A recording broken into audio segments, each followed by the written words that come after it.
Víctor Ugáñez, hasta hace poco responsable y asesor de la gobernación. Hoy es el nuevo director ejecutivo de la ABT, la Autoridad de Bosques y Tierras. ¿Cómo está, doctor? Bienvenido, gracias por visitarnos. Marcelo, muy buenos días, gracias por la invitación. Bueno, estamos trabajando, estamos con mucha fuerza, con mucha fe y hemos asumido este reto y este desafío en este gobierno de transición para intentar dejar un trabajo y unas líneas de política de Estado que creemos que deben existir en cuanto a la ABT, que dejen los cimientos para que los que vengan redireccionen y podamos encauzar la verdadera función que tiene la Autoridad de Fiscalización y Control Social de Bosques y Tierras. Dos temas muy importantes, bosques y tierras, que tienen que ver con la sostenibilidad, ¿no es cierto?, de nuestro aparato productivo, porque el bosque juega un rol muy importante en los servicios ambientales, genera agua, para hablarlo así en sencillo, y el tema tierras, que su uso no sea destructivo, porque recuerde bien, un suelo mal usado después se vuelve desierto, no produce, y ese lujo no podemos darnos, pese a que el anterior gobierno decía que teníamos millones de hectáreas todavía susceptibles de ser en la agricultura. Eso no es cierto. Hay un plan de uso solo que establece lo contrario, que hay áreas que son exclusivamente para actividad forestal, otras para la ganadería, otras ni para las dos actividades. Compatibilizar esos intereses. Primero, la necesidad de seguir produciendo, que es la vocación de Santa Cruz. Y segundo, hacer que no se pierda la humedad, que este cambio climático no se acentúe y después nos pase la factura, pues es una tarea muy grande. ¿Cómo lo va a encarar? ¿Cuáles son esas bases sobre las que va a trabajar? Cuando hay demanda, el sector campesino ya dice que nos respeten los asentamientos, cuando el sector de las plataformas ambientales, que fueron muy activas durante el incendio, dicen, bueno, hay que empezar a trabajar, hay una pausa decretada por la gobernación. Es mucho lo que hay que trabajar, y no solo con la ABT, sino con autoridades locales, autoridades departamentales. Doctor. Bueno, hemos planteado me he planteado en esta gestión trabajar sobre tres ejes temáticos fundamentales en la responsabilidad que planteas por el corto tiempo además que vamos a tener, pero que creo que podemos dejar una senda bien señalada por donde debemos transitar. El primero, que es la reactivación económica del sector, ¿no? Que el sector nos ha presentado, le ha presentado también a la ministra una propuesta donde tenemos que trabajar en el fortalecer las empresas bolivianas, las pequeñas y las medianas empresas bolivianas, porque también tenemos que promover el desarrollo en el país. Pero aquí hemos sumado un aditamento que es muy importante y ya lo hemos debatido en las reuniones que hemos tenido con el sector productivo. Esta reactivación económica tiene que ir de la mano con un alto grado de responsabilidad social de parte de todos los actores o de todos los usuarios del bosque, Marcelo. Quiere decir que cuando hablamos de desarrollo productivo, inequívocamente en este momento tiene que ir agarrado de la mano de un desarrollo integral y de un desarrollo sostenible. ¿Qué quiere decir? Tenemos que preservar la naturaleza, tenemos que asegurarle a las futuras generaciones de que también van a poder hacer uso y disfrutar de las riquezas naturales que tiene nuestro país, en este caso, dado que la ABT es una entidad a nivel nacional, pero también Santa Cruz. Yo sé que el foco de atención está en nuestro departamento debido al desastre que se vivió hace un par de meses en el departamento. Producto de muchas malas políticas, hay que reconocerlo, ¿no? Que no es de este gobierno ni de nosotros, que muchos lo criticábamos al movimiento al socialismo, porque no se respetaron los usos de suelo, porque el INRA trabajaba políticamente y no consultaba a las entidades autónomas o las que tenían que ver en el sector. Es más, yo creo que pese a ser del mismo gobierno, el MAS y el INRA y la ABT, muy poco se comunicaban, salvo para ejecutar una acción política de asentamiento y para que después le permitan darle los permisos para desmontar o hacerse de la vista gorda, ¿no, Marcelo? Y ahí vienen los desmontes ilegales y la tala indiscriminada de nuestros árboles, de nuestros bosques, y ahora vemos los efectos. Y el primer efecto ha sido que hemos perdido un bosque único en el mundo, como es el bosque seco chiquitano, que no es apto para el desarrollo productivo agrícola, ¿ya? que los sectores lo comprenden, lo tienen muy, muy claro. Ayer compartíamos criterio con el presidente de ANAPO, por ejemplo, referente a ese tema. En ese entendido, ese es el primer eje temático. Tiene que haber desarrollo sostenible, reactivación del sector productivo forestal, ¿no? De las pequeñas, medianas empresas, de los hermanos indígenas y campesinos que se dedican a esta actividad, pero va a haber un alto grado de responsabilidad social, que es lo que vamos a exigir, y tiene que ser ese plan de reactivación y de trabajo, tiene que ir en el marco de un desarrollo integral de preservación y conservación de los bosques, de la tierra en lo que le corresponde, con desarrollo sostenible. ¿Ya? El segundo eje, que todo tiene que ser paralelo porque el tiempo es corto y además porque se nos avecina el tiempo ideal, es el tema de la restauración de la chiquitanía. Y aquí quiero hacer una aclaración porque parece que ha habido una mala interpretación de la reunión del día de ayer de algunos sectores. ¿Ya? Cuando hablamos del plan de la restauración de la chiquitanía, en todas las intervenciones que he hecho, yo he repetido algo que es fundamental. Y aquí permítame, Marcelo, a través de su programa, enviarle una invitación a todos esos sectores que parece que no están entendiendo. ¿Ya? Nosotros tenemos que hacerlo todos juntos, de la mano. Tiene que existir transversalidad. Los unos no pueden ser enemigos de los otros si queremos efectuar y ejecutar un plan de restauración para la chiquitanía. Y lo que hicimos el día de ayer es comprometer al sector productivo a que va a acompañar y se va a volver parte activa de este plan de restauración de la chiquitanía. Y hemos recibido una propuesta para hacer y ejecutar un plan de manera inmediata, obviamente no en la dimensión total de lo que significa, porque fueron 3.9 millones que se perdieron en Santa Cruz, pero que tiene una validación técnica.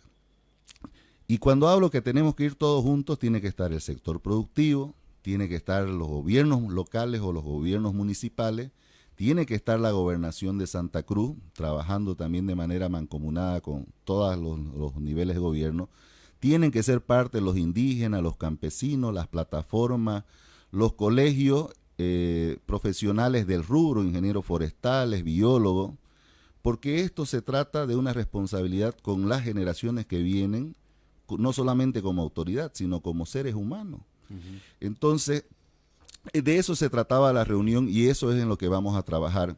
Y la señal de que vamos a trabajar de la mano y en conjunto es que el día de ayer también que la gobernación, en el marco de la ley que tiene de pausa ambiental que ha dictado, también estableció un plan de plantear 10 ejes, ¿no?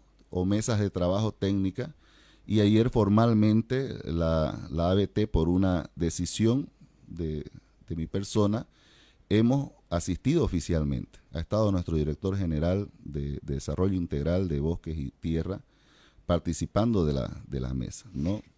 Entonces, ese eje temático de trabajo transversal que tenemos que tener todas las instituciones. Y aquí viene la invitación.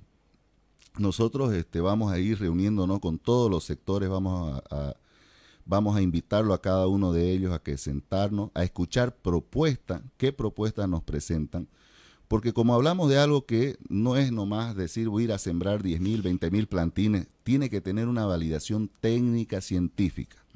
Entonces, por apresurarnos a ejecutar una acción mediática que podríamos armarla en una semana o en 3 días, Marcelo, no va a tener el resultado en el desarrollo del tiempo. Tenemos que ser responsables con lo que hemos perdido y por lo tanto creo que estamos trabajando en una buena línea. Vamos a hacer un trabajo transversal con todas las instituciones del Estado, con la gobernación, vuelvo a repetir, con los municipios.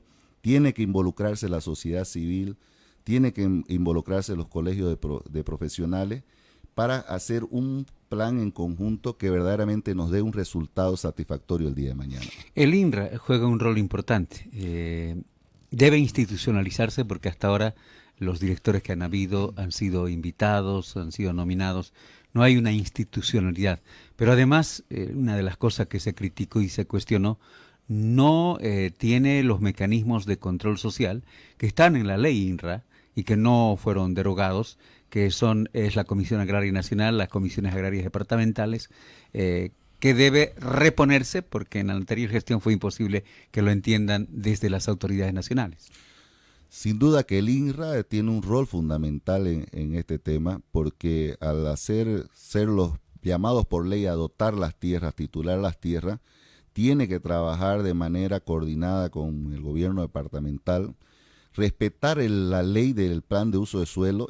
Hay una ley vigente en el departamento de Santa Cruz. Entendemos de que hay un trabajo muy avanzado para actualizar esta ley, pero nunca, yo les vuelvo a repetir, se pudo trabajar en coordinación, nunca se activaron los mecanismos de control social como la Comisión Agraria Departamental, y este es un gran reto que creo que tenemos que hacerlo por responsabilidad, y que seguramente a futuro lo vamos a hacer muy pronto, porque lo conversábamos también con el secretario de Desarrollo Productivo de la Gobernación ayer, que participó de la reunión, de que esta Comisión Agraria Departamental va a comenzar tiene que comenzar a funcionar, dado que ya hay las condiciones, por lo menos, de devolverle la institucionalidad a las entidades del Estado que se había perdido. Porque aquí era un juego político, yo te decía al inicio, es más, yo creo que el ABT y el INRA nunca coordinaron, salvo para una acción política de asentar gente afín al MAS, ¿no? Y después para que el ABT se haga de la vista gorda con los desmontes ilegales o autorizándolos en algunos casos, con una celeridad que ningún otro usuario del bosque tiene en esa materia. Por lo tanto, es importante el rol que va a jugar el INRA. Estamos esperando que esté la directora departamental, digamos, del INRA. Vamos a coordinar una reunión. Es más, en mi calidad de director ejecutivo de ABT, también voy a coordinar una reunión con el director nacional del INRA para establecer líneas de trabajo ya como políticas de Estado. Es importante que le devolvamos la institucionalidad al país, y eso quiere decir que las instituciones técnicas como el INRA, como la ABT, deben trabajar en esa línea, deben encaminarse a ser institucionalizadas, obviamente, y no ser un botín político, y deben encaminarse a brindarle un servicio al ciudadano. La ABT, aparte de ser autoridad, ¿no?, de bosques y tierra, le brinda un servicio al ciudadano, y tiene que ser transparente, tiene que ser eficiente, tiene que ser eficaz, y tiene que trabajar en el marco de la norma. Y lo mismo también esperamos del INRA. No tenemos duda que han seleccionado personas por lo menos idóneas para que en este programa de transición o en este gobierno de transición podamos avanzar efectivamente. Y el tercer eje, Marcelo, que es transversal, que es una palabra que está muy, muy de moda, es que yo le hablo de una reingeniería administrativa de la ABT, ¿ya? Tenemos que cambiar la visión. La ABT no solamente es una entidad que da permiso para desmontar o para chaquear o para trabajar en el sector forestal, es una autoridad de bosques y tierra. Y tú lo planteabas claramente en tu concepto al inicio, ¿no? Necesitamos los bosques porque necesitamos agua, ¿no? Y no solamente agua para el sector productivo, necesitamos fuentes de agua también para el consumo humano, que es fundamental y vital, que en otras partes de nuestro país ya vemos que estamos teniendo problemas de escasez. Y en esa reingeniería administrativa planteamos tres cosas fundamentales en la visión de la administración pública, que vamos a tratar de transmitirle toda la experiencia que tengo, que es que sea una entidad transparente, ¿no?, con la información abierta al público, y que se convierta en una entidad o una institución que trabaje con eficiencia y eficacia. ¿Ya? Eso es fundamental en la administración pública para lograr resultados. Vamos a abrir la ABT al ciudadano para escuchar sus sugerencias. Aquí vuelvo a reiterar, vamos a hablar con todos los sectores, pero si algún sector quisiera hacer llegar algún tipo de propuesta para colaborar, para enriquecer lo que pretendemos hacer en la Chiquitanía, son bienvenidos. Esto es un trabajo de todo. Tienen que entender que hay muy poco tiempo, ¿no?, en el programa, en el gobierno de transición, pero elementalmente todos tenemos que sumar para que dejar sentados esos tres ejes que me parece son principales, porque ya vamos a dejar un camino señalado hacia adelante para el que venga, y ojalá que el que venga tenga la conciencia de que la República o el país necesita devolverle la institucionalidad a las entidades del Estado, y que no son botines meramente políticos. Le agradezco mucho, doctor, por su punto de vista. Estaremos atentos a las novedades, a las propuestas que surjan, al cumplimiento de ese objetivo final de la Autoridad de Bosques. Antes era, recuerde usted, superintendencia, se cambió, se incorporaron unos elementos, pero creo que si se cumple la institucionalidad puede ser de gran utilidad, no solo a los quienes utilizan directamente el recurso suelo y la tierra, sino para todos, porque los servicios ambientales del bosque nos favorecen, nos perjudican si no los hay a todos. Le agradezco mucho, doctor. Gracias, Marcelo, muy amable. Momento de una pequeña pausa y al final iremos con una visión, con un vistazo internacional. No se vayan. En Starbucks creamos momentos especiales alrededor de un buen café para que los disfruten.